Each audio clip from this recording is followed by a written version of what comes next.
Hello and welcome to Doc. I'm Ian, your host. Again, I'm joined by Matt today. Hello. Hello. Today we're talking about episode 7 of Tiger King. It's the final episode. Before we go into the episode, a couple of things to discuss. We did a Twitter poll on what do you think happened to Don Lewis? And I've had it running for 7 days and the results are in. 66.7% thinks Carol killed him. And that's the winner of the poll. The other options were at 33.3%, he faked his own death. So there were some people who thought he faked his own death, but it doesn't look like, people overall thought that. I also put like other reply with theory, but nobody did that because I don't think anybody really knows about our Twitter. So if you want to check us out on Twitter, it's dotdotdoc_. Because dotdotdoc is taken on its own. Just look for the logo when you search. Yeah, I don't know, maybe that name's like Dorothy or something, and she's taken it over that Twitter. Oh well, underscore is pretty cool. Put an underscore at the end of your Twitter handle is the way forward, I think. That's it. Yeah. Yeah. Who else does that? Who else? Trendsetters. Yeah. Well, we're ahead of the game. Yeah, also we've got to mention is that Joe, all the videos you see in the show are on Joe's YouTube channel. We'll put it in the show notes to go to it, but if you're stuck for something to do, blitz through that because there's over 1,000 videos and it spans the whole of it. It's incredible. He's got warnings about online bullying, which you can just post around on Facebook if you wanted to. There's loads of stuff about him with his live shows are archived on there. It's just insane. You see so many kind of snippets from the history of this whole thing. I highly recommend it. Highly recommend going down that rabbit hole. It's the one way I think you could easily get lost in that. It looks like there's some videos that have been put into the show itself, but obviously you're going to probably get a more long-winded side of things. So whereas they've just had snippets in the show, you're going to get the full aspect of it all. But yeah, it's definitely any fans of Joe out there will absolutely love this stuff. Yeah, I thought it was interesting as well to see some of the people you see in the background of the show, but you never really see anything about them, but they have more of a presence on YouTube. Anyway, let's get into the actual episode. Let's do that. So, starts off with Joe saying, I'm in a cage. Do you know why animals die in cages? Their souls die. Which is a throwback to the very first thing you see in the first episode. It's like the overture of the whole thing, bringing it all together. And I mean, as well, I don't know how many calls Joe gets to have in prison there.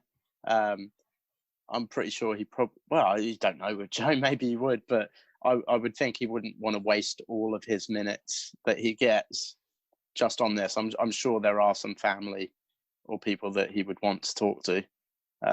So they've probably just had to use what they've got. And it was, we need a couple of sound bites from you, Joe, for the show. Yeah. And kind of let us know what's on your mind now going forward. Yeah, exactly. Would he rather speak to his husband, Dylan, or would he rather speak to the director? I mean, I think he'd probably use every phone call he possibly can get to talk to, Dylan, the love of his life right now. Yeah. Just to keep him going in those hard times. Yeah. We find out about Jeff and his new zoo. They lean into this pretty hard at the beginning of the episode. He said that he needs it done by spring break. And the little twist here is he's partnered up with Tim Stark. Yeah. Which is, I think he's from Wildlife in Need. That was the name of his zoo. And I'm not keen on Tim Stark. No. I just feel like him and Joe are very similar people, in that sense. They're two wild cards. And I don't know why Jeff chooses constantly to go with these complete wild cards, who just seem unpredictable. Probably because he sees an opportunity. Yeah. I still say that Jeff definitely comes across as a bit of a con man, very, very intelligent con man. So yeah, I think he chooses people that he believes, he can get something out of. But yeah, I think Tim Stark says something along the lines of like two of the biggest assholes in this game like have come together now. Basically, it looks like they're going to wreak havoc and take everything over. I never liked Tim Stark in this when he's come across and that. He's always just kind of like him. It seems like some kind of crazy guy shouting on his like porch, just the people. Seems quite mean spirited. Yeah, definitely. Yeah, was it like when he refers to? He's like, what he said about Doc Antle, like in one of the episodes. He says, like, never mind about how you train the animals. How do you train the women? And yeah, he just comes across like, just. I guess at least he knows he's an arsehole. Yeah, he's like one of these people who kind of seems they're like super edgy and like, oh yeah, they play on it. They play relishes in it. Yeah, definitely. I know a few people like that for sure. Yeah, so we see Dylan talking to Joe on the phone, and I think that Dylan is like perfect for Joe right now. He just seems kind of so caring. He doesn't seem like he's got anything going on, like, in the background, like, him being on any drugs or anything like that. And Joe says he'd make it up to Dylan. Dylan says, look, just focus on getting out of there and keep your head on your shoulders. Because, I imagine it's tough. It must be a hell of a shock going into prison after, being free. Yeah, I think, and Joe doesn't come across as a very kind of tough individual in terms of, mentally tough or physically tough. So I imagine being in prison is, the old cliche, it's hard times, definitely for him. I definitely think he's going to struggle, because we see in, I think it's the last episode, or the episode before that, he is just desperate to find someone else. Like after Travis goes and after he loses John, he just needs someone to be there for him to kind of, keep him going. And now it's just reduced down to phone calls. He needs like some kind of like, backup support to keep going as a person. Just and I think it's going to be like a hell of a struggle for him in prison right now. I just feel, I do feel bad for him overall.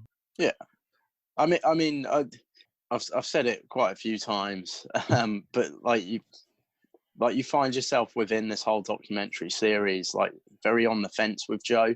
Like one minute you really see him as that underdog and you're kind of backing him. The next minute he does something that is just absolutely ridiculous, and it makes you think, oh wow, you're kind of bringing a lot of this on yourself. But yeah, by the end of this episode, I'm back to thinking, oh man, I just feel sorry for the guy. But I don't know if we're just being won over by his absolute like charismatic character, because it could be that. A lot of people have said that Joe has a way of just turning people's opinions around. Like he's very good at doing that. So yeah, it could be that we could all completely be being worked by Joe, because there's no doubt he's done some terrible things. There's absolutely no doubt in my mind. Out of everyone in this documentary, or every one of these zoo owners, he's the one that I am backing most. Yeah, it's difficult to judge Joe, isn't it? Because it's hard to tell when he's on camera if he's been like sincere or if he's just playing you. It's it's difficult. I guess we'll find out more over the course of this episode. I think Joe as well. There's a lot of history there with Joe that has possibly helped him get to the point that he's got to. And I think that has to be taken into consideration too. Obviously, most people have some form of problems in their life. And I suppose you could say, it's no excuse for doing bad things, which is true. But still, I think you do have to take that into some form of consideration. We see that GW Zoo is a bit of a ruin. The feds have raided Joe's house. They've taken all the docs, all the hard drives. They've also done some digging, and they've literal digging, and they found the bones of some big cats, like 5 tigers on the property. Yeah, they found, I think they said they found skulls, didn't they? Yeah, so we find out the reason why the feds are after Joe is he's been basically indicted on, apart from obviously for murder, the murder for hire, he's also been indicted with 19 new wildlife offenses, which is basically the movement of, these exotic animals. And like Doc Antle, Doc Antle, he said that the feds come up with these wildlife charges because was it the murder for hire thing was so flimsy and the whole thing wouldn't hold up on its own. It kind of seemed a bit vague. There's no way he would get convicted over that. Yeah. Which kind of makes sense, really. It seems a bit.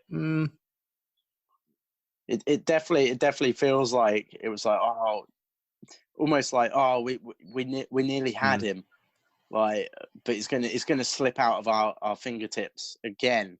What else can we find? That's fine. It literally feels like they've dug literally all the dirt up they could to send Joe down and to have him out of the picture. Yeah, it's pretty crazy. You see there's like court documents, and it shows you that he's sold various like lions and tigers to different zoos around the area, and there's like delivery notes, and the tigers and lions range from like 2 weeks old to 8 years old. So it's it's quite diverse, like overall. Joe's complaining that he's possibly going to get 79 years in jail. That's what they're throwing at him. I mean, that would be a scary thought. Like 79 years. Like I don't know. Do you know how old Joe is? Does it say within the series how old he is? He's obviously not young, is he? I'm not too sure. I think he's probably in his like 50s. Because John Rinke says that he's in his 50s, and they kind of look around the same kind of age, as far as I can tell. Yeah. So I mean, 70 odd years to someone in their 50s basically means you're going to die in here. Yeah, so life sentence. I think. Yeah, must be absolutely petrifying.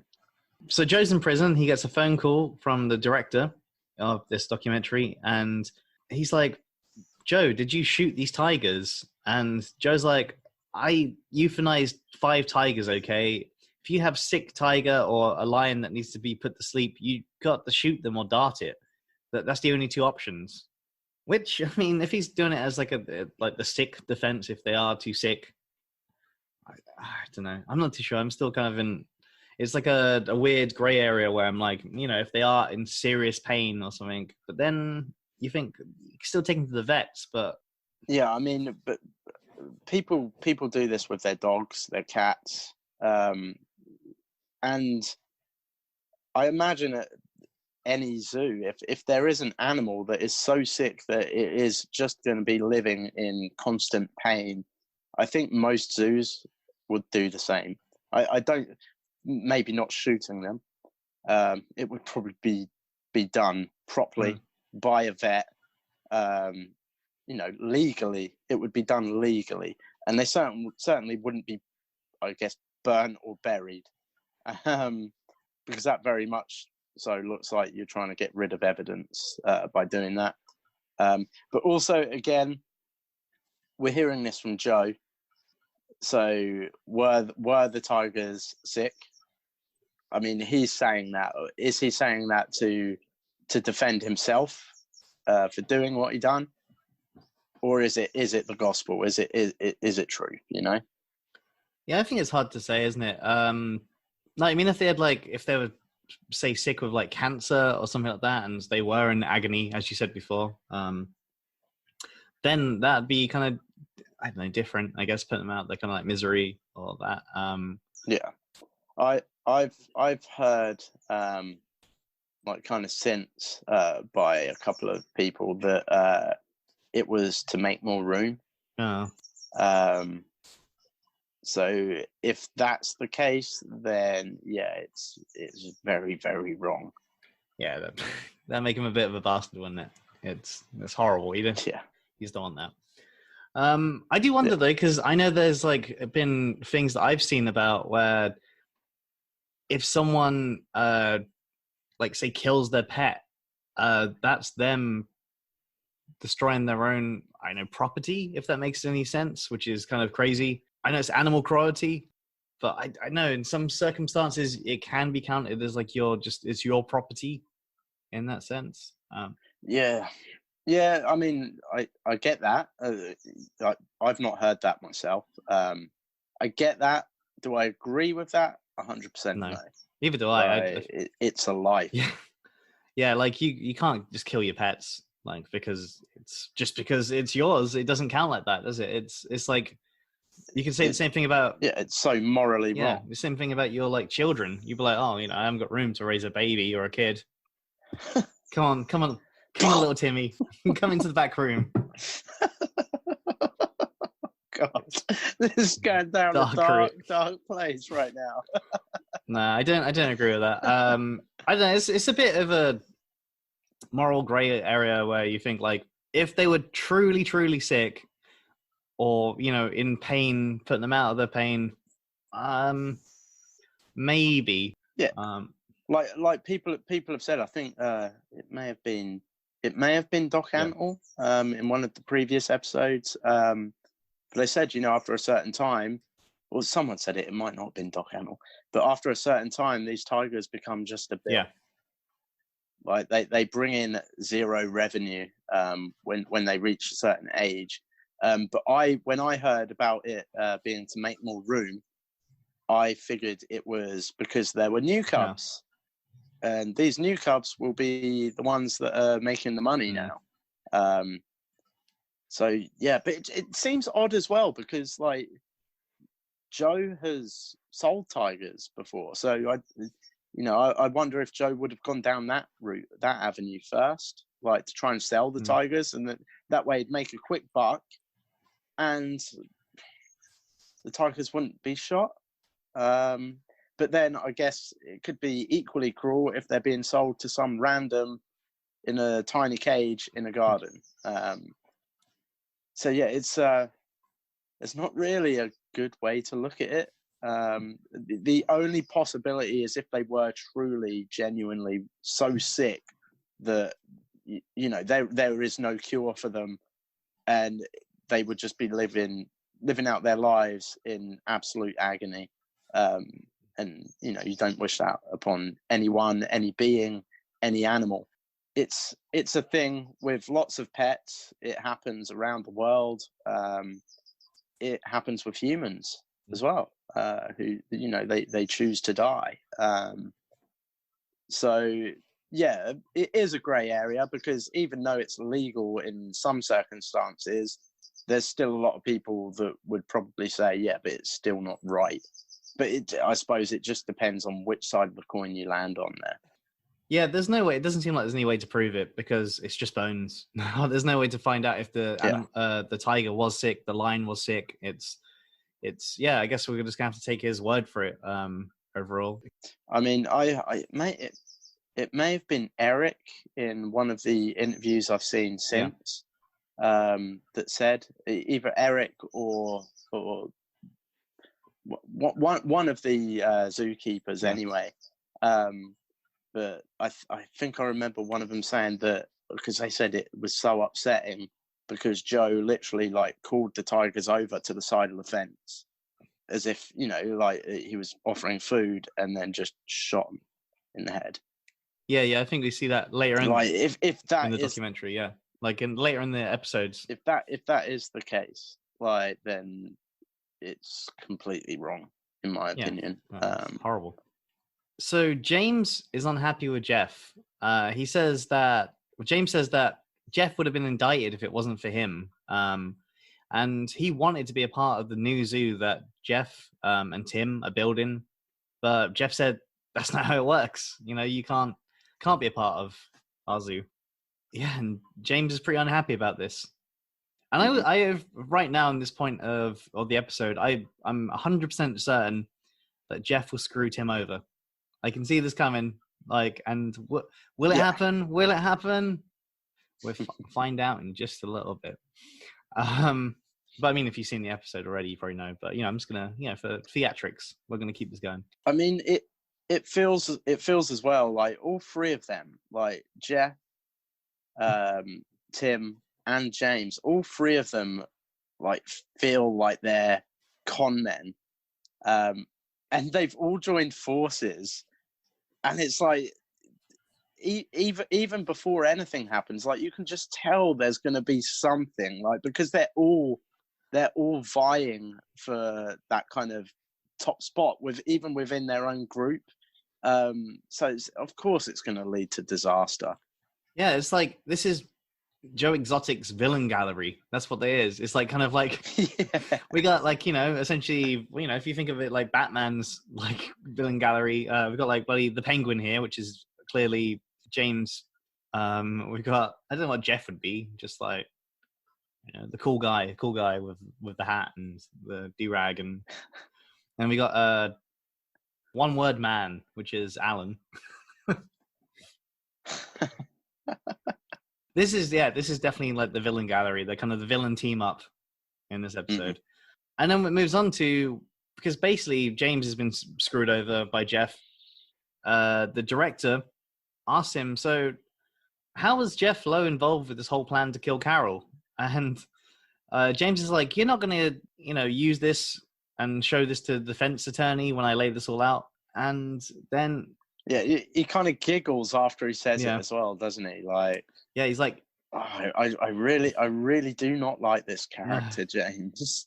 There's just something. I'm just like, just so sly and. Yeah, he says like, don't free that motherfucker, which is referring to Joe, because at this point James thinks that the director is going to like use this footage and basically kind of exonerate Joe overall, like, and put Jeff behind bars. What's really interesting about this part is I mentioned the last couple of episodes that I've been watching this with subtitles because I find some of it difficult to understand because it either goes quick or whatnot.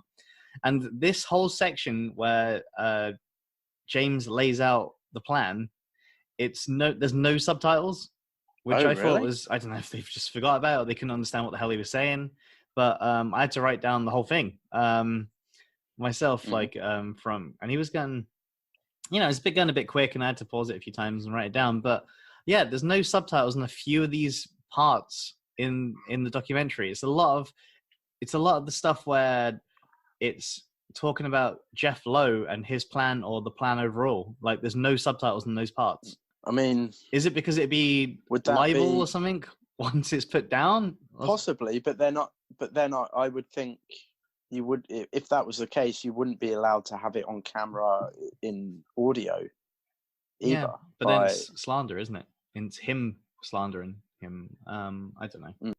Yeah, I'm not too sure. Maybe they just forgot to put those subtitles in. But I don't know. It just seems very bizarre. I can't imagine Netflix, just not having that on there.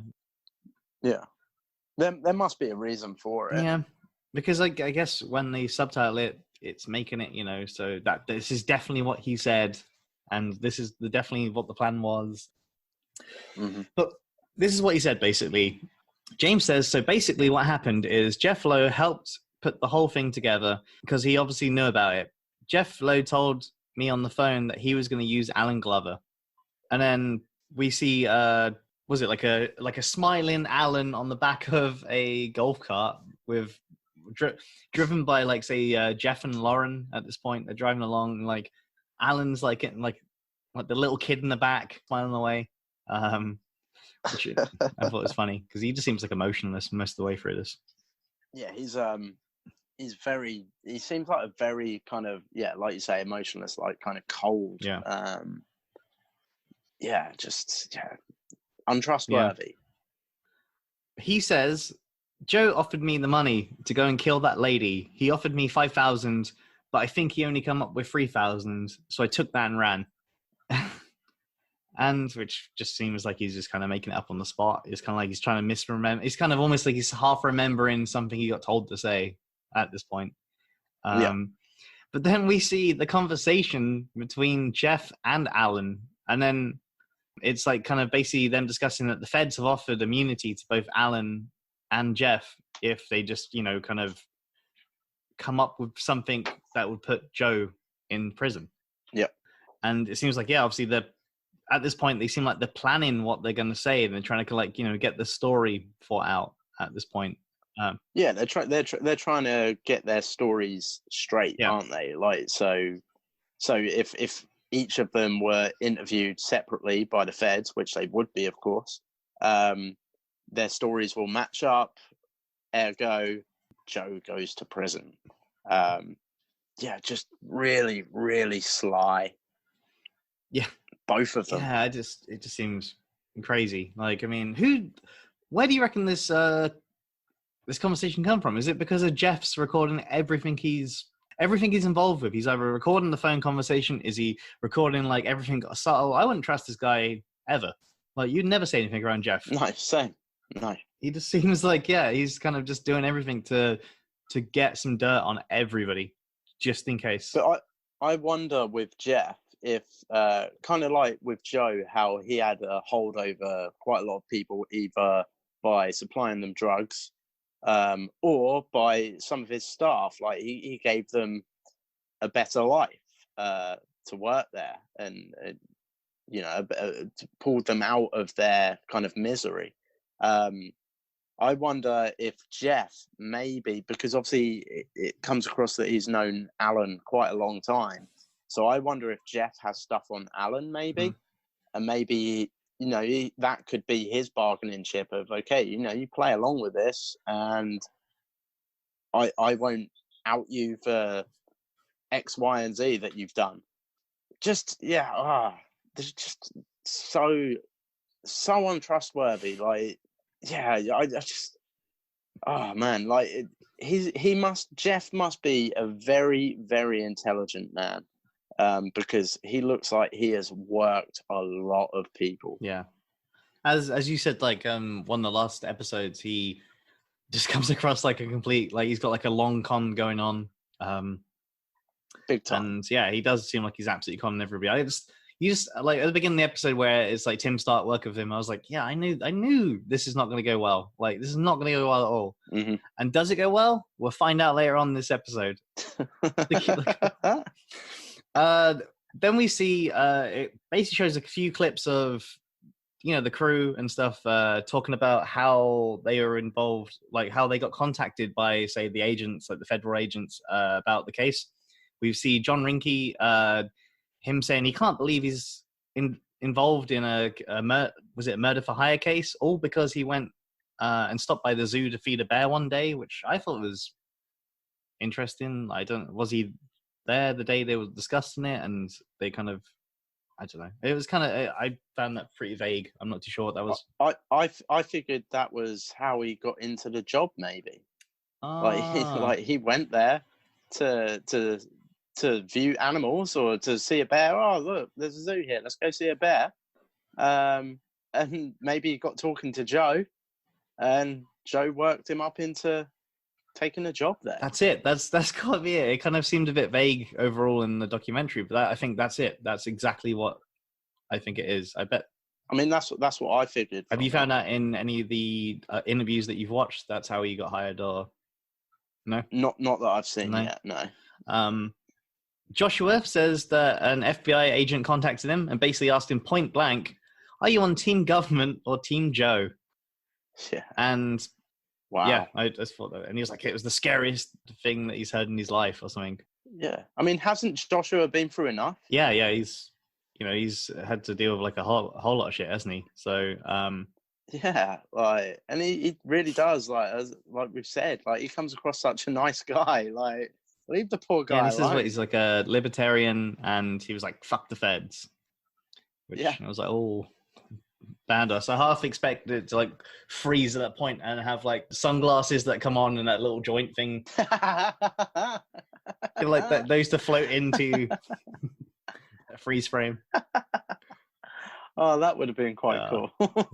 They're guaranteed now. They're well, as long as someone listens to this, I might. Then that could possibly be made, or maybe make it. Yeah, I think I might have to. It's just. So great. Eric says that he don't go to court. He's a good boy. He doesn't even get traffic tickets. So him going to court for this whole thing is just something he's not used to. I love Eric so much. I just think he's so cool. Just so laid back. Like, he just wants to do his job. get on with it and live his life. Like he doesn't want to be a part of all this trivial bullshit. And that really comes across with Eric. Yeah, like as Joe, like no, not Joe. Eric turns on Joe. He talks about Joe killing the animals, and he referred, like basically what you talked about earlier in this episode. He said that I know it's actually really hard to understand him, so I had to listen to this a few times. But basically, he said that he knew that he killed this particular like tiger at the park, and Joe said that if he knew it was going to be that easy, he would kill them all or something. Yeah. Is this the point where Eric's like it looks like he's in his bedroom? Yeah, it's around that point. He was talking to the. He looks a bit broken there. Like he looks like he's definitely on a bit of an alcohol binge. And I found out from interviews that that Eric did. He was an alcoholic at one time, and I think that may have been the case possibly before he started the job, and maybe that was the point of Joe kind of capturing him. And it looks like he's maybe fallen off the wagon again. Like Eric's also mentioned in one of his interviews since that a lot of people have been making comments about him and his missing teeth, and saying that he's obviously a meth head. And he vehemently denies that. He says he's never done meth. He said he likes to sleep. He doesn't want to be kept awake by that crap. But in that same interview, that's where he said, he did suffer with alcoholism before. Is that from the post show, or is that from David Spade? Yeah, okay. Yeah. Yeah, I'd say he didn't seem like he was on something there myself. I think it's because maybe the director was showing him pictures of big cats that he used to like and stuff, and he used to like go down memory lane of like all the ones that have been killed. It's like quite a weight above him because he's not used to going to court and like kind of testifying against Joe and putting himself in the spotlight. Yeah, he doesn't want all the attention. No, he definitely looks like he's kind of lay low, just generally. Definitely, like he says there as well, doesn't he? He says like that was something like that was a minute. That was a very heavy minute for me. I felt bad for Eric in this whole scene. I felt really bad. Yeah, it does seem difficult. He's definitely one of my favorites out of the lot. Yeah. Then we find out Carol gets called to testify. I mean, and she's basically said like. She's surprised that Joe didn't want to do it himself, like, to kill her, considering like he made all that kind of noise about like killing her and like killing her like on, the shows weekly, pretty much like saying that he would kill her, he would shoot her and all that kind of stuff. Well, I think in the last episode, maybe, I don't think we mentioned it in the last pod, but there's a part where Joe has a rifle and he says, if shit hits the fan, this is my going to Florida gun. And yeah, like things like that, and like you say, like the videos he's done through his YouTube. Carol just seems to be kind of shocked, doesn't she, that it's Joe not wanting to do it himself. Yeah, but she says like if she did get killed, it would push her movement so far forward that it'd be worth it. So she was okay to be like a martyr for this whole movement, like that she believed in. Yeah, but I don't think she is really. No. That's anyone could say that on camera. Oh, yeah. In fact, I think we spoke about this before, that if she was killed, it would come through. Yeah. That it would probably do more for her cause. It'd be like Carol's law. But Carol it comes across very much so that Carol very much so likes to come across the hero in all of this. I don't think she is. No, the audience don't think that as well. Like from what I've seen just around on socials and stuff, it's Carol is hated. Yeah, well, I guess we go into a little bit more later on. We see John, Joe's ex-husband, and basically testifying not just for the movement of animals, but also for the murder for hire. And, he said that he was, like witness to a lot of the stuff that was going on during this time. And he was like saying about what was happening behind the scenes. I don't think for a second that John wanted to do this. No. I think it was more a case of you do this or you were a part, or maybe even in his mind, I was a part of this for so many years. Does that mean that I would possibly go to jail? So it looks like a lot of fear tactics have been used on a lot of Joe's staff to kind of turn their back on him. Oh yeah, absolutely. I always wondered, like, if he did testify and Joe went to jail, that would be his chance of moving on finally from this whole thing. Mm-hmm. I don't know. I do wonder if that was like if that was that weighed in on the decision as well. Yeah, possibly. We see James.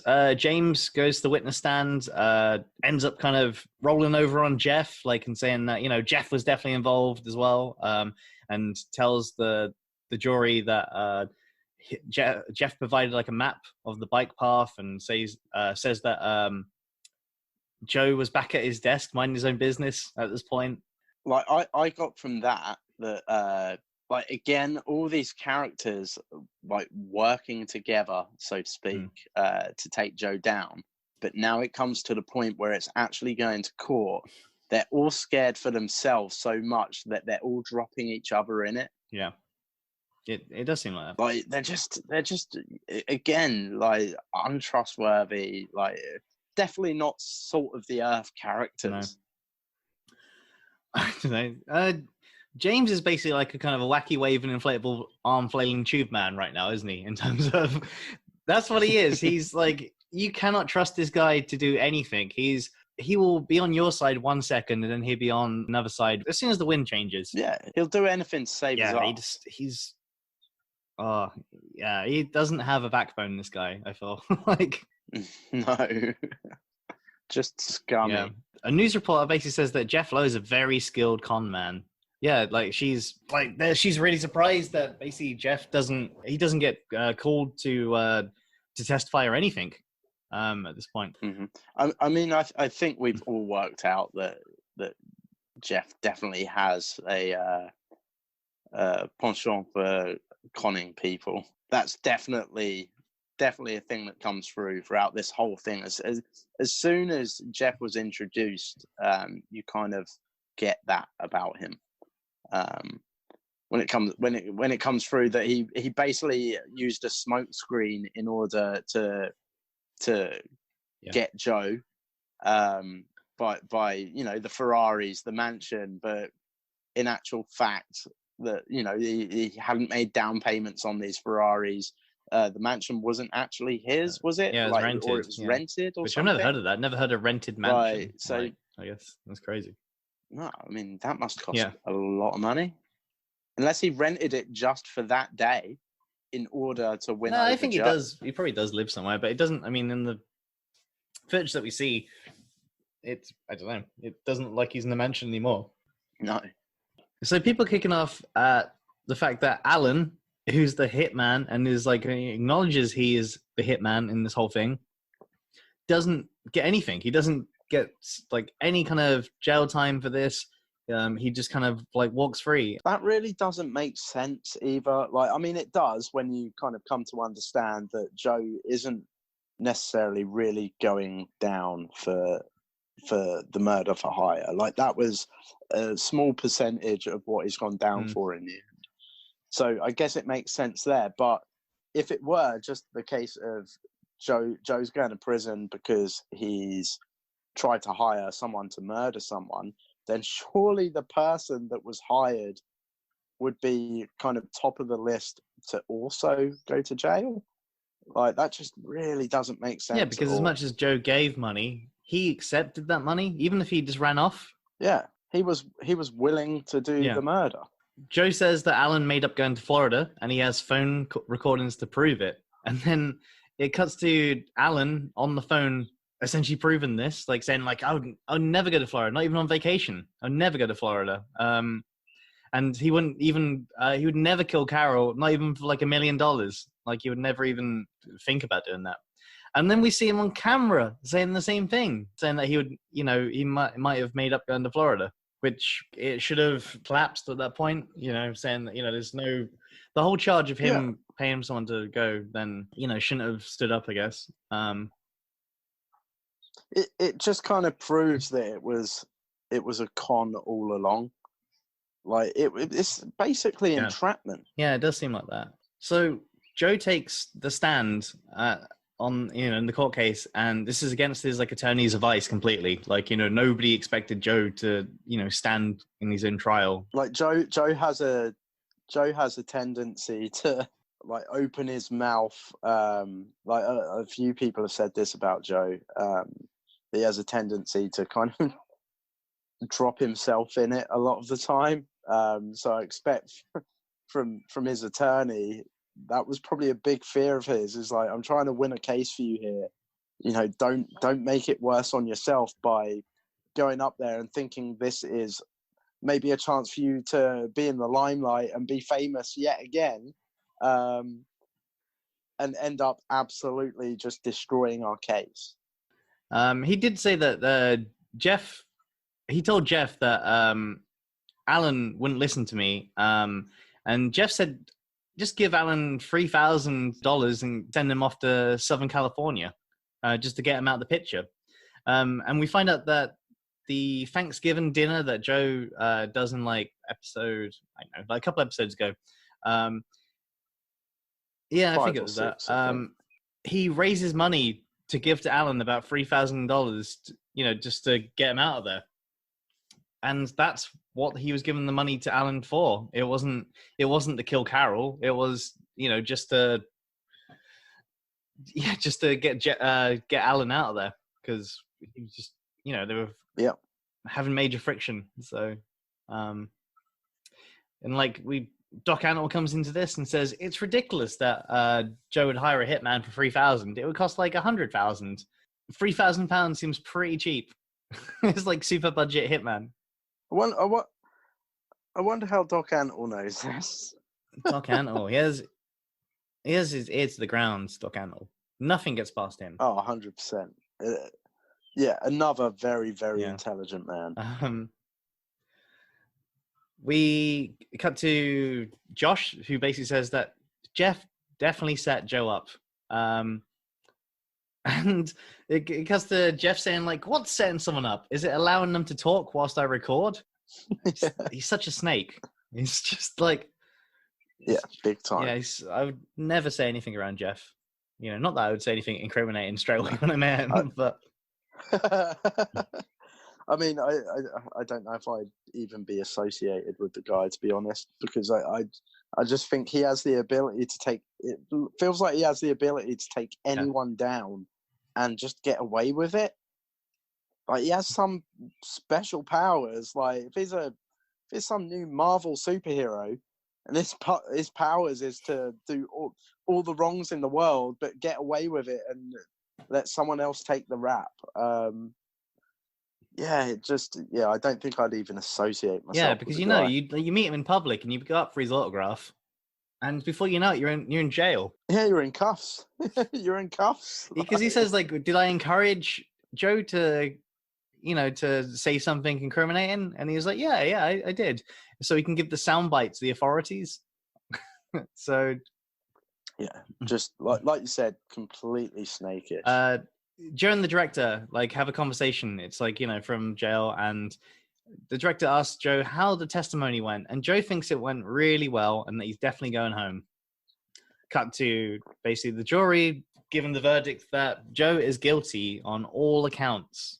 We also find that the jury was shown a selection of Joe's social media videos about Carol before this. Yeah. So, and those videos paint him in a really bad light. Oh yeah, 100%.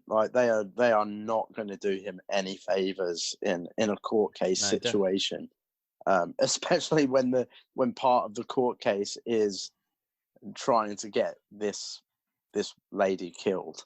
You can easily see how that would quite easily sway a jury. If you had anyone with any kind of even the slightest bit of doubt that he would do such a thing, you watch them videos, him shooting this mannequin in the face, calling it Carol Baskin, then I think that's going to sway any jury's mind easily. Yeah, it doesn't make him look good at all.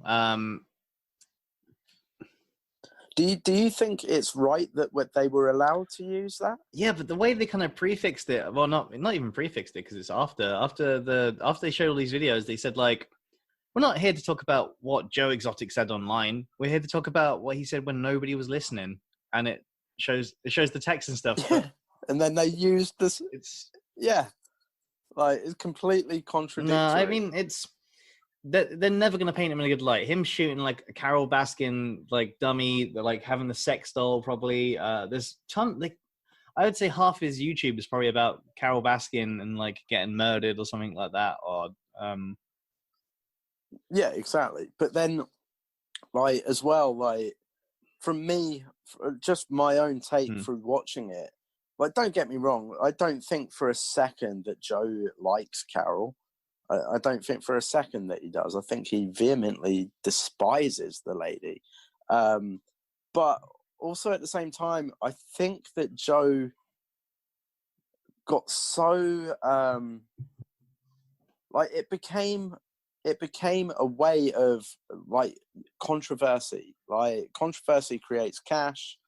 So controversy in his videos for him probably garnered him more viewers because people are like, holy crap, look at this crazy guy, like, and what he's doing. Like, even if you weren't a fan of animals, tigers, big cats, whatever, like, if someone posted this on their social media and you just clicked for I'll just see what this is about, it's hard not to look away. Because one, what he's doing is just so out there and insane, and two, just Joe's character. Like, he's one of them guys that you just have to keep watching. So I think as a viewer watching this, you understand that kind of context.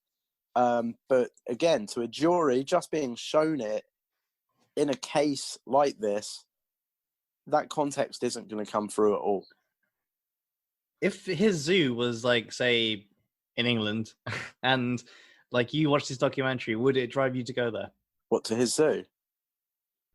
Yeah. Yeah, probably in some degree. Like, yeah, I mean, it would really depend, I guess. If I was just a zoo fan, like, I'd like to go and see some animals. 100% it would. If I was a massive advocate for the safety and well-being of big cats, which of course, I am, like, I don't want any animal to be in harm. But obviously you've got some people that are, it's their life to defend these animals. If I was one of those, no, I wouldn't. Unless I was going there to kind of investigate for myself. Yeah, but I mean, can you imagine if he got out, after he gets out and he gets like probably funding easily to make another zoo for sure? It'd be insane. Like you'd be like the most popular zoo in the world, just for a chance to meet him again. I really don't know if Joe Exotic, if he does ever get out, I really don't know if he'd want to go down that route again. I mean, I would think as much as it would garner attention, I think if Joe gets out of jail, I think Joe needs to just really think about what he wants from life. Because there's absolutely no doubt he's going to get fame from this. I mean, he's got fame already. It's just he's not really able to experience it properly. But, I could see Joe maybe doing like speaking tours where he'd discuss like his side of the story and just like the crazy things that have gone on in his life. And I think he could make a real lot of money by doing something like that. And by him doing something like that, he's getting money, he's getting fame, and he's not hurting animals. I think that would be Joe Exotic's best. If he did like an autobiography, or just a biography, I mean, like, he doesn't have to write it himself, but I think it would sell like hotcakes. He could write it in jail. I wouldn't be surprised if he's not already. I mean, I was thinking there must be a way to like send like letters and stuff to him. You must get like so much post now because of this. Oh yeah. Like people in prison, like well, I know for sure people on death row are able to receive letters, but I'm not 100% sure how it works in just kind of regular prison. But yeah, like I have heard that he's trying to be able to use social media in prison. So like he wants to talk to his fans, but I don't know if that's been supplied to him as of yet. I've seen some documentaries where you see people using, like, you know, say video phone calls, as you can see like in the documentary, and they can obviously buy stuff, like, you know, for the thing. So I wouldn't be surprised if people have like topped up his, like, you know, card that he's got in the prison, like his account, with like stupid amount of money now, because he's probably making quite a lot of money for, was it commissary? I think that's what it's called. Yeah, they must be. Yeah. He must have like all the packs of noodles in the world now, like, you know, all the ramen, because that's like currency. He's probably got like, you know, the good bunk now. I don't know. I don't know, man. Like that's a worry for me as well. With Joe, is with this newfound kind of fame that he's receiving from this, like in prison, like that could really work against him as well. Because other prisoners, one, could be jealous that, okay, we're in here too. You're getting all this fame and attention and glory, with a possibility of the president of America looking into your case. What makes you so different? You know, so I could see jealousy forming, but also I could see, if there's any, you know, real dangerous people in there, them kind of like trying to extort money from Joe, or stuff like that, like with his newfound fame, if they think that somehow he's going to end up making money from this. Oh yeah, I suppose I can see that though, because I can see, obviously, because everybody knows his husband on the outside. They know who he is and what he looks like and stuff. The problem is, what stops someone from inside prison saying, if you don't pay me X amount of money once you get out, I'll kill your husband, or, you know, or kill him. Him. I mean, or kill him. Like, obviously in prisons, you know, like bad stuff goes on in prisons, and you know, we know from prisons around the world that the weapons are often able to be like exported into the prison, or they're able to make weapons, like little kind of shanks and things.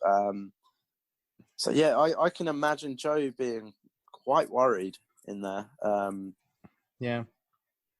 think it'd be extremely scary. Like, prison would be scary enough as it is, and then with all this kind of attention on him, could make it a lot more scary and intimidating.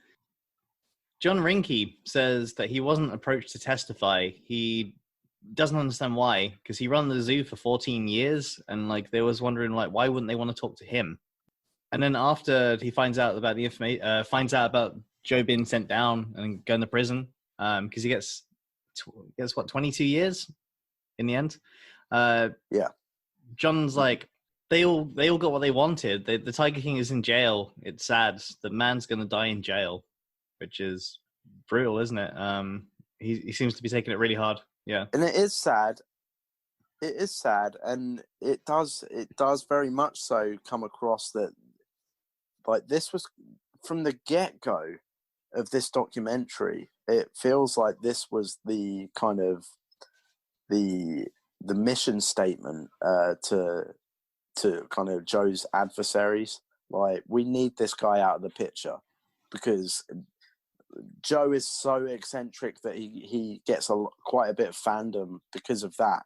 And I think a lot of them were worried that his fandom would rise possibly above theirs eventually, which in turn would, you know, it would make him the Tiger King, and people would probably listen to him over the likes of Carol,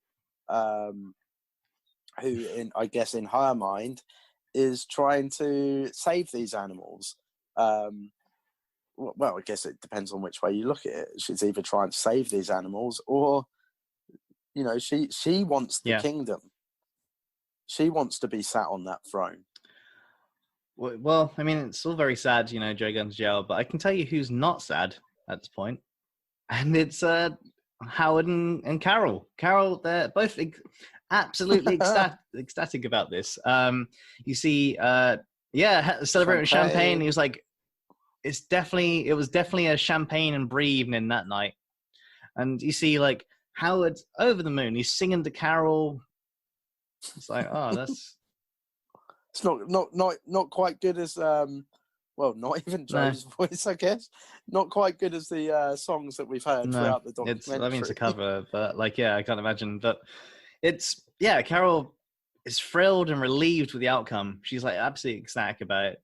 I can understand that they're finally relieved because now there's no death threats anymore, apart from basically everybody in the fandom of this right now. I've already got like putting death threats to Carol now because of this documentary. Yeah. I mean, just when she thought that she was like, you know, safe from death threats, that she probably gets like tenfold death threats now. Yeah. And probably by, or possibly by people maybe a lot more dangerous than definitely. Joe Exotic. Like Alan times 2. Ooh. Yeah. Well, and the thing is with these people, there's no face to. Yeah. Like Joe Exotic, she knew who he was. You know, she knew quite a lot about Joe, but I suppose anyone doing it now, like they're these faceless people on the internet. We also go to Jeff, and we see that Lauren is having a baby next week. It's like a bit later on in the documentary, but then he says, so Lauren's gonna have a baby next week, and then we're gonna get her in the gym, which was like, what? Because she's quite obviously heavily pregnant. Yeah. So, and obviously with pregnant ladies, you know, they put on a bit of weight. But most people, most husbands anyway, they say my wife is glowing. You know, like that pregnancy glow. But he looks ashamed of her. He's full on. He's trashy as fuck. It's like, yeah. He says like, you can get a nanny as long as I pick her. If you're going to bring one in, what's the point of getting one that's not enjoyable to look at? And but then Lauren reacts to that by saying, because he's like basically going through pictures of like women who are like, you know, attractive looking nannies and stuff on the computer. Is it on Tinder? I don't know. Is it on Tinder? It looks like it's an app like Tinder. What, for nannies? Like, well, maybe, or maybe he's just literally looking for pretty women, or in his mind, pretty women on Tinder, and messaging them and going, look, I don't care if you have any experience. You know, the only box I need ticked is this one of the way you look. I will pay you X amount of money to come and do this. And I guess most people that possibly have never dreamed of even making that kind of money would jump at that fact. It's insane. Like, I don't know how he thinks this comes across in the documentary, but this is probably not the point to say that. Like, you know, he's already hated as it is, but having him have this in the documentary it just makes him look like trash. It's big time. But then so Lauren reacts to that and basically says, well, some of these are bilingual or multilingual, so that'd be great to teach the baby that, you know, a new language. And then we see Jeff's reaction, which is like the best reaction I've seen in this show so far. And it's him looking very sad for about 5 seconds. And it's like, it holds on his face, just looking like miserable. And I loved it so much that I took a picture of it on my phone, because I might even post it in the show notes because it's amazing. Yeah, it's brilliant. Again, though, it does. Like Jeff, as smart as he comes across with some things, like he doesn't know how to like show his character in a way that looks like a decent human being. Just that scene is like, that's Jeff to a T. Like, you need a description of what type of guy Jeff is. You know, look at that scene. Yeah, it's ridiculous. Jeff says that people have been trying to send him down, but no evidence has materialized. So he's always kind of like got out of it. Then we see James saying that he doesn't think that Joe will be alone in there because a lot of people are going to go down about this, like from all the events that have happened over the years. And then we get to see James on the jet ski. Oh my God. For way too long. It goes on for a long time. What is the point of that scene? Like, does he think he's that cool? Like, I feel like if I met James, I'd need to directly go and have a shower afterwards, like just to clean the scum off of me from even being in his presence. Yeah, I really do not like this guy. No, he is weird because like all of his bits seem like very kind of like filmic, don't they? Like, as in, they kind of like look very like cinematic. And do you think he's asked? I think he definitely has. Like, like we'll do like a really cool video of you like going along on the jet ski, and like there's a lot of things where it's kind of like him in slow motion and stuff, just looking about and stuff, and it's just ridiculous. I feel like the only thing that can make him cooler is like a cap and a do-rag on his head right now. It's ridiculous. And then, okay, so John Rinke says, he asked the feds, he's like, what's going to happen to everybody else? Like, everybody else that was involved. And the feds basically said, look, this is far from over. Oh, so, like, hinting at possibly, like, obviously hinting at season 2, possibly there's, like, more to this story overall. Well, more importantly, like, rather than a season 2, I would much rather than being able to watch a season 2 of Tiger King, I would much rather that justice be served. Absolutely.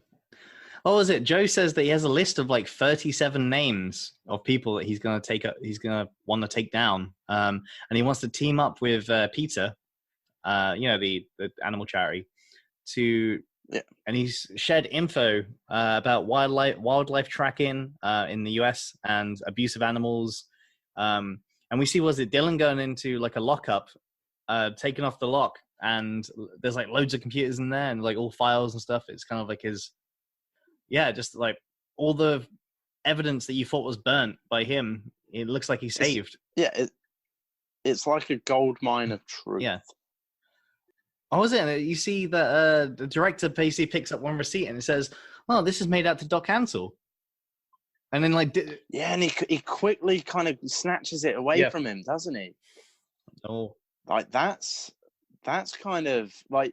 Do you think that possibly Doc Antle has like maybe paid them to not mention him? Or paid Joe's husband now, like, to not mention him? I am not sure. I do feel like there's something super sketchy going on there, and he's always had the control over certain things. It does seem like they're not trying to incriminate Doc Ansel ever on this, but the director's definitely kind of hinting. And you've got to remember as well that Doc Antle has strong ties with Mario. Yeah. So could that play into it as well? I mean, Mario was originally going to be sent to prison that time for, I can't remember how long, but a lot of years. Like 100 years, and then wasn't ended it? up serving, and ended up serving 12. Like, that's power. Yeah. That's power. So I strongly wonder if possibly there is a lot more going on there. Yeah, it seems super sketchy. And we see Doc Antle again. What? He says, "I'm not fucking about. I can't be targeted. How can you target me?" And then Joe tells PETA, the animal charity, just in case you think I'm saying PETA, that Doc Antle gasses the tiger cubs and cremates them. Yeah, like it says that he has an actual gas chamber there on the park.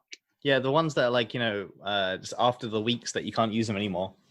And we suspected this like in one of the earlier episodes because was it Barbara? Like, one of his ex-wives, like she hints at this, like, oh, like he said that I know where the animals go. You don't need to know. So there's always been something sketchy about that, like, but what he does with them. And he, like He definitely plays his cards close to his chest. Does Doc Antle? And like I guess you could even say like it kind of goes hand in hand as well with like whenever Doc Antle is being filmed, he wants to be in control of it. Yeah. Like, and he doesn't want the documentary makers to delve into his life any further than what he will allow. Yeah, he's a control freak. He wants to control his image. Big time. But yeah, like I imagine if you dug up his property, you'd find way more than like say 5 tiger skulls in his property. Like, yeah. There's definitely. I mean, it comes across at least that there's more there than meets the eye. Definitely feels like Doc Antle is kind of putting up a front. All right, so this next part, if you're not sitting down, you need to be sitting down for this because your legs are going to start to wobble after I tell you this. We find out that Jeff fucks over Tim Stark. What? No way! But why? Guys, we've come full circle on this. We've found out that the whole story arc has been leading to this in this episode. So Tim was paying for everything. He kind of ended up shipping like all his stuff down there to try to get the zoo off the ground. And it just obviously falls through because like Jeff wasn't chipping in. Jeff, I don't know, supposedly has no money. Or, you know, he's just trying to take advantage of people. And yeah, obviously Tim goes off, you know, just angry, saying basically, fuck you, Jeff. Mm-hmm.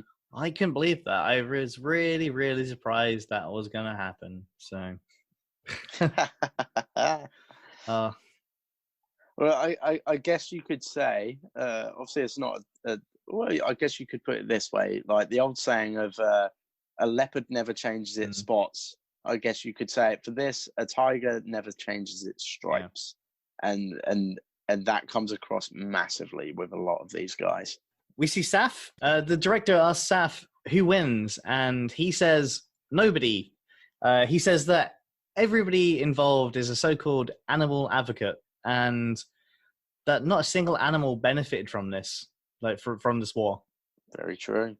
We then see John Rinke and his cool go-kart-looking car thing, which has looks awesome. It has a skeleton in the passenger seat and an evil clown painted on the bonnet. And he just says that he's out of the zoo world now. He's done. He's got other things going on now. Can you blame him? Do you know what he moved on to in the end? I think, was it like maybe something to do with cars? It looks like it looks like possibly like I don't know what they call it in America. Like NASCAR. Yeah, possibly. Destruction derby kind of thing. Maybe a more kind of yeah. But then that car, I certainly wouldn't want to be running that into other cars. It's a beautiful looking car. It looks like a lot of money has been spent to make That's that. his pride and joy for sure, definitely. Like, yeah. We see John Findlay getting his tattoo covered up. The tattoo above his dick and that. Where it said was it like privately owned by Joe Exotic? And the tattooist asks, who is Joe Exotic? And John replies, a nobody now. I mean, I think he's done. He's done with Joe. He's moved on. Yeah. I think as well, like with Joe being in prison at this point, John probably feels like, I can do whatever I want now. Like Joe has no hold over me anymore. And I guess that the removal of the tattoo is fairly symbolic to John. Of this, of like his kind of escape, like he made it out alive. But yeah, it looks very painful though. I mean, I've heard that laser removal of tattoos is like excruciatingly painful. So yeah, but yeah, definitely a symbolic moment for John. Why do you reckon he ended up getting like a ball? I don't know. Like, is that the furthest thing away from a tiger? Maybe, or I really don't know. Or was he? He's taken like life by the horns now. Maybe controlling his own destiny. That's yeah, a good, like a ball by the horns. good way yeah. to look at it. Yeah, that's what I kind of got from it. That's what I wrote down. We then see clips of Joe when he was younger, and he seemed like he had the same views as Carol about cub petting and breeding. It was like kind of almost like it was where Carol is now. That's where Joe was. Like in terms of he was against it. He was, he looked young, youthful, and he had like, completely different opinions to how he has now, like later on in life. Like again, I think it's definitely a case of like Joe's ego just grew and grew, and it definitely became like I seriously think he went into what he was doing like he had good intentions, and I just think it all took over kind of, and like the power he held like in owning that zoo went to his head and was kind of his self-destruction. Yeah, definitely. Because was it Rick Kirkham says that he believes that when Joe first started the zoo, it was for good purposes. But once the money took toll, he like lost his way and he just stopped caring for the animals anymore. He was like kind of And yeah, I think it's weird because when I watched the Louis Theroux documentary on this, he doesn't seem like the same person. He's kind of resembles more of the person you see in this clip. And I do wonder if maybe Louis kind of giving him that taste of fame kind of moved things on for him. Like he kind of got like noticed and he become like a little bit of a celebrity from that documentary. And maybe that's where he kind of went off from that point. Because it seems like it wasn't too long between the beginning of this documentary and when Louis Theroux, it was like 4 or 5 years. So he did seem to change crazy amounts within that time. Yeah. I mean, obviously, you can't put the onus on Louis. Sorry, Louis Theroux. Louis is doing his, he's doing his job at the end of the day. Like, unfortunately, as sad as it is, the onus is on Joe. Like, no matter what, you always in life have a choice, and Joe just made the wrong choice in this situation. And it is sad, and I think by the end of this documentary series, you kind of realize that it's a bit of a tragedy. It's sad. Like, and again, by the end, I'm left feeling bad for Joe. Yeah, I know what you mean. It does feel kind of, it's obviously ended on like a kind of a weird note. I mean, there's a little bit of voiceover from Joe, and he says like, "Are the animals happy?" I mean, who the hell knows? And I think this is the most powerful part of the episode for me. But Joe talks about these 2 chimpanzees that he kept in cages next to each other for like 10 years. And he ended up like not setting them free, but taking them down to like this ape center down in Florida, where they had like this massive open space that they could run around in and that. And when they first like kind of just, put into this open space, all they did was like start like hugging on each other. And Joe thought to himself, like, did I deprive them of that for 10 years? And he says, yeah, he did. And he felt bad because, like, it's a definite, like, it definitely feels like that's like a realization point to Joe, like almost like, what have I become? Like I'm not who I used to be. Look what I've done. And you get like you say, it's extremely powerful, this scene. And you see the image of the ape's hand like reaching out from the bars of its cage, its enclosure, and then Joe just kind of like stroking the hand, and it kind of brings forth that like how kind of similar humans and apes are, and it kind of ties up this thing of like where Joe is now. Like he's now that ape in that cage, and he's missing that touch, that love from his loved one, and it really, really does come across that he's realized the error of his ways, which again just makes it even more the sadder. Yeah, it's pretty powerful moment. And that's pretty much the end of Tiger King. It kind of has like a black screen, flashes up with like white text saying that Joe was sentenced to 22 years in prison. The Big Cat Safety Act was not passed. That was the one where it's like illegal to own these exotic pets. And like, to transport them around and stuff. Find out Doc Antle's zoo was raided by the authorities in December last year, and he didn't respond to allegations of cub euthanasia. Funny that. And then we find out that there's around 5,000 to 10,000 exotic animals in captivity in the US, and there's fewer than 4,000 in the wild. Like, that's extreme. Yeah. I got from that entire last part, the black screen with these bits of writing coming up. I got from that the real kind of, if there is any good really that can come out of this whole documentary, is that people come away from it thinking about the animals that are being mistreated, being caged up in unnatural, like completely unnatural habitats.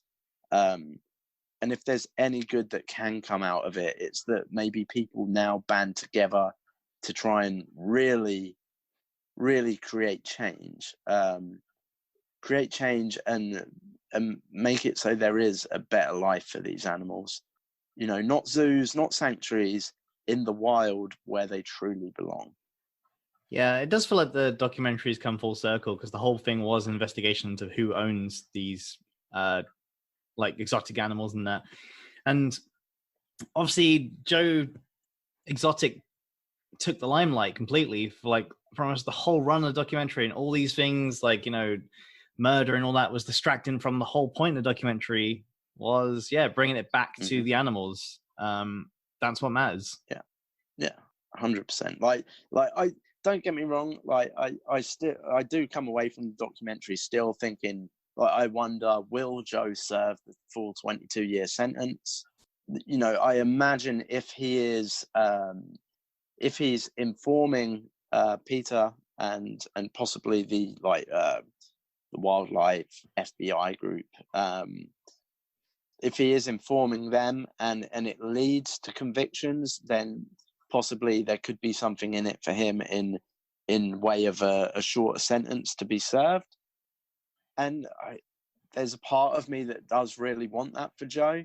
But my biggest takeaway, and like I say, for me, and I think probably for a lot of viewers, is that I just hope that this creates some change in the welfare of these animals. I think that is 100% the most important thing. Yeah, I think it will overall. It's definitely going to put this into the minds of everybody. It's the most popular documentary of like the last couple of years. I think it's just taken the world by storm. But again, my fear is, there will be some that will think the same way like we do, but I think there will be some that maybe won't quite still understand the actual point of this documentary and the message that is really, or that should really be taken from it. I do fear that the whole smoke and mirrors of this documentary will just lead people to only think about freeing Joe. Yeah, that is a worry. But then I guess it's going to take the people that do get the message about saving these animals. It's going to take them to stand up and be counted. And on the last note, which kind of goes against what you've just said, do you reckon that Joe Exotic should be free or should be in jail at all? I don't think he should be in jail under the terms of murder for hire. Because I really don't believe that he did that. I think he was set up, like, definitely. In terms of his treatment of animals, maybe so. But if that's the case, then so should Tim Stark. so should Doc Antle. Doc Antle, yeah. Or basically all of these people. All of these people. And to a degree, maybe even Carol Baskin. Carol's got a lot of hate through this whole thing. And some of it may be like unfounded, because it's kind of all guesswork we can only go off what we've seen here. But Carol has been involved in the rearing of cubs and also creating videos to teach others how to. So in that sense, to me, she's no better than anyone else. So yeah, if I look at it as, if Joe's in jail for those things, then so should all the rest of them. Yeah, absolutely. And I do find it interesting that Carol is where Joe was years ago, but now Joe is where Carol was at the beginning. So yeah, it's like tables have turned completely. I don't. Going back to do I believe that Joe should be in prison? I don't think he should. In terms of that really like weak murder for hire thing, I know that his videos kind of come across that he wanted to kill her and stuff, but then the whole thing just kind of seems to fall apart. Maybe it's hard to not get on the hype wagon, isn't it? It's hard not to get on the hype wagon. Free Joe, prison, send Carol to prison. I would say, whereas I said earlier, like if Joe got out of prison, he could do like speaking tours and things like that. Well, maybe he could actually come out of this and use the fame if he did get released from prison, he could then use his fame for good and to actually promote the welfare of these animals. And maybe in that, like his fame at the moment is just, it's skyrocketed. So you can guarantee like people would listen. Again, people may look at it as hypocritical, but again, you kind of look at it, I would look at it more with Joe as like, it would be better for him too, but because he would be becoming maybe the person he always was originally.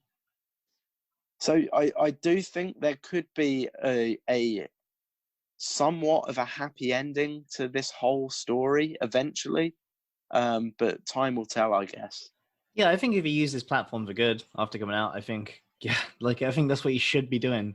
It shouldn't be he shouldn't come out guns a-blazing for Carol Baskin. He should just kind of just put that behind him overall. Let the internet do that. Let them investigate now. Exactly. Because I imagine people are. Mm-hmm. And who knows what's going to become of all this after? Like, will anything surface? Like, will we find Don Lewis? Will he just surface up on some kind of remote island, living with a former lover? Or will we find out that, there's the weapon that she used, like kind of a Cluedo-esque kind of thing going on? There could literally be so much that comes out from this. Like, it's gonna be really, really interesting to like watch unfold. Like, whether they make a series 2 or not, I definitely like to keep up to date with the goings on in this whole situation. Yeah, I think it's gonna be interesting to see. And that's it. We're done, more or less, with Tiger King. We're still umming and ahhing if we should do like another episode for episode 8. I mean, I'd definitely like to watch the full thing first, and obviously you as well. And I think I definitely want to watch the whole thing. What I've seen of it so far is kind of interesting, but it does seem very, very similar to the David Spade interviews. But again, I've seen half of it. There could be some absolute major revelation at the end, or a bit of information about what's going to happen going forward, or what's possibly changed in some of these cases. So yeah, I, even if we don't do a full podcast on it, maybe just a little reaction show or something like that. Yeah, a reaction special. We'll put it on YouTube maybe as like 2 videos and stuff, like almost like a Zoom chat. Get to see our lovely faces, people. Yeah, you can see us all. It's all good. See me and my green screen. Do we wear tiger face paint for that? Is that in the books? Could be. Yeah, I might. That's a great idea. I'm going to risk my life to go out right now and buy some tiger face paint. I think that's the. I was thinking the other day, like, I'm sure I've got like an old cowboy hat in my loft, so I might wear that and then make a little dog collar, like be Joe from his Here Kitty Kitty video. I'll dress as Carol Baskin. Let's go. I'll go pick some flowers, make a little flower crown thing. There we go. Yeah. All right. That's it. We're done. Thanks so much for listening to this podcast, or the whole podcast series you've listened to so far. We're going to take a break for a bit, I think, and then we'll be back with another documentary soon. Well, again, if you have any suggestions at all for anything you'd really like us to cover, now's your time to get them in. As Ian said, we're going to take a little break, maybe a week or so. And yeah, like, obviously, if you have any suggestions at all, we'll definitely look into them. Yep. If you haven't already, subscribe. If this is your first time listening to this, what are you doing? Listen to the first 6 episodes before this, please. Check out some of our documentaries that we've done previously. We've done Confessions of a Superhero. We've done Beyond the Mat, which was a cool wrestling documentary. We did Ghosts of Sugarland, which is 22 minutes long. You could watch that. Yeah, easy to watch. Easy to watch. Hard to listen to our podcast back on it, but it was our first. It was our first. Yeah, and I think that's all of them. So contact us on the socials if you haven't already. You can find us on Instagram under dotdotdoc. You can find us on Twitter under dotdotdoc_. We're on YouTube. Just have a search for us. You can find us like that. Just type in dotdotdoc. You'll find us. We're on Facebook as well if you want to use that. Just have a little search as well. All the links are in the show notes below. Anything we've talked about in terms of links will be in there as well. That's it. Thanks so much for listening. Until next time. Bye. See you next time. Bye.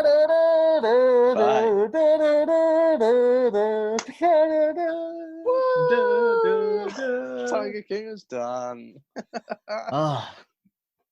I'm done.